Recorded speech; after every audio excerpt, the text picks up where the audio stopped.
दोस्तों, मेरे YouTube channel में आपका स्वागत है। जैसा कि आप देख रहे हैं कि बोर्ड एग्ज़ाम करीब आ चुका है। तो मैं भी मतलब रैपिड रिवीजन करा रहा हूँ आप लोगों को, जिसमें ये फिजिक्स का ये तीसरा लेक्चर है कह सकते हैं, और ये तीसरा पार्ट है इलेक्ट्रिसिटी का। तो चलिए शुरू करते हैं। तो कल हम लोगों ने पढ़ लिया था रेजिस्टिविटी के बारे में।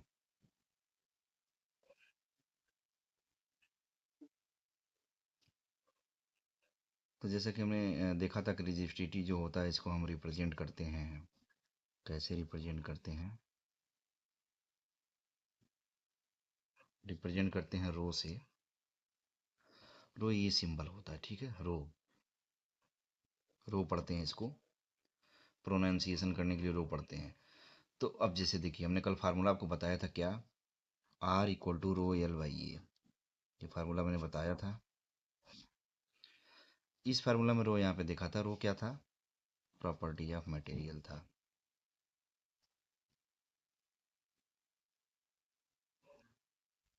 बताया गया था पिछले वीडियो में। तो अब जैसे अब देखिए, ये रेजिस्टेंस है ना, तो ये रेजिस्टेंस का जो एसआई यूनिट होता है, क्या होता है? ये SI unit of resistance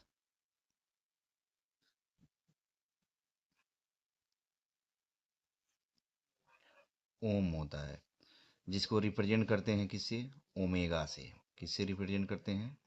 omega से। कैसे बनाते हैं सिंबल? ये सिंबल बनाते हैं। ये एक रेजिस्टेंस का सिंबल है, ठीक है। तो अब जो है ना, हम रो का आपको ये 7 यूनिट निकाल के बताते हैं। तो देखिए, R equal to rho L by ये होता है, क्रॉस मल्टीप्लाई कर दीजिए, आर इंटू ए हो जाएगा, equal to rho into L. यहाँ से रो निकालेंगे तो क्या हो जाएगा? R into A by L. अब देखिए, आर होता है, आर का जो एसआई यूनिट है ओम है। एरिया है, एरिया का एसआई यूनिट कैसे निकालेंगे? एरिया निकालने के लिए क्या होता है? लेंथ इंटू ब्रेथ होता है।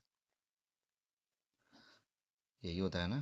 क्रॉस सेक्शन एरिया लेंगे तभी पाई आर स्क्वायर आएगा, आर का स्क्वायर तो आएगा ना। तो देखिए, ये मीटर का स्क्वायर हो जाएगा।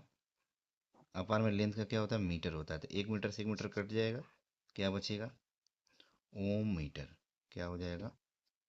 ओम मीटर। जिसको हम ऐसे भी लिख सकते हैं, ओम मीटर।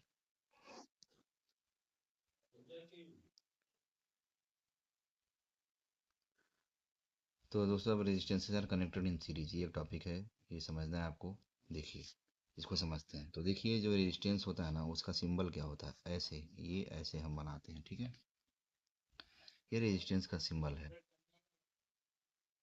अब इस देखिए, resistance R connected in series, topic मतलब कि बहुत सारे रेजिस्टेंसेस हैं जो सीरीज में कनेक्टेड। तो लाइए कनेक्ट करके दिखाते हैं आपको। देखिए, ये पहला रेजिस्टेंस है, ये दूसरा रेजिस्टेंस है, ये तीसरा रेजिस्टेंस है।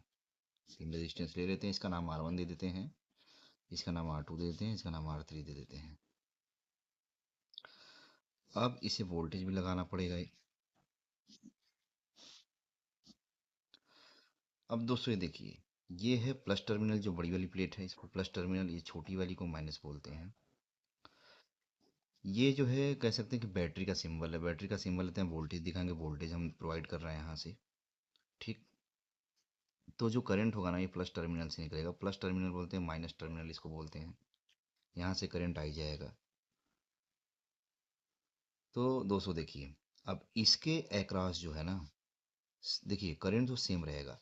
पहला पॉइंट यहाँ पे समझना है आपको, करंट जो होता है इन सीरीज क्या होता है? सेम होता है, ठीक। मतलब इस करंट को फ्लो करने के लिए कोई अलग पाथ तो नहीं है ना। ऐसा तो नहीं है कोई यहाँ पे जंक्शन बन गया हो कि करंट अलग पाथ में जा रही हो। तो यहाँ भी करंट आई ही जा रही है, यहाँ भी करंट आई ही जाएगी, यहाँ भी करंट आई ही जाएगी। अब जिधर से दोस्तों ये जो है ना करंट जाती है, उसका रेजिस्टेंस का टर्मिनल पॉजिटिव है। जैसे मान लीजिए करंट यहाँ आ रही है, तो ये जो पॉइंट मिलेगा यहाँ प्लस होगा, जहाँ से निकलेगी माइनस होगा। प्लस होगा, माइनस होगा, प्लस होगा, माइनस होगा, ठीक है। अब ये R1 है, तो इसके क्रॉस कुछ वोल्टेज हो जा ड्रॉप होगा कुछ, ये वोल्टेज तो लेगा ही। कितना लेगा? ये V1 ले रहा है। ये कितना लेगा? V2 ले रहा है। ये कितना लेगा? V3 लेगा।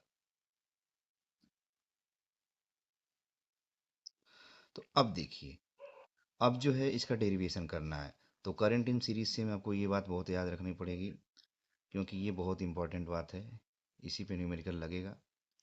तो देखिए, अब ये जो वोल्टेज बना है, ये वोल्टेज कैसे बना है? इन तीन वोल्टेज को मिला के, ये जो तीन एलिमेंट कनेक्टेड हैं एक सर्किट में, उसे मिला के बना है। तो इसका मतलब तीन वोल्टेज को अगर हम जोड़ें तो ये एक इसका एक रिजल्टेंट वोल्टेज आएगा।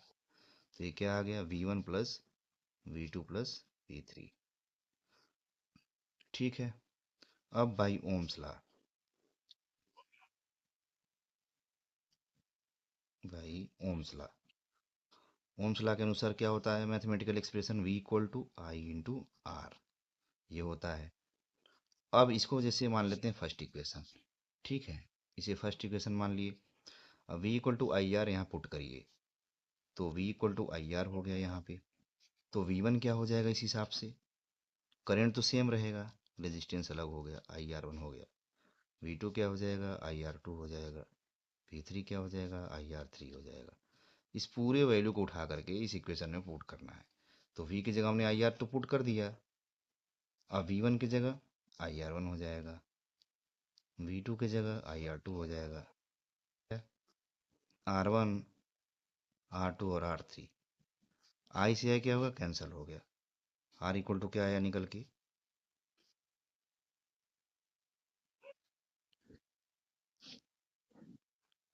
ये बहुत इंपॉर्टेंट टॉपिक है दोस्तों।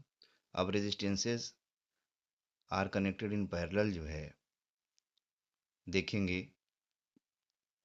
तो आज के लिए इतना ही। चैनल को लाइक करें, सब्सक्राइब करें, कमेंट करें।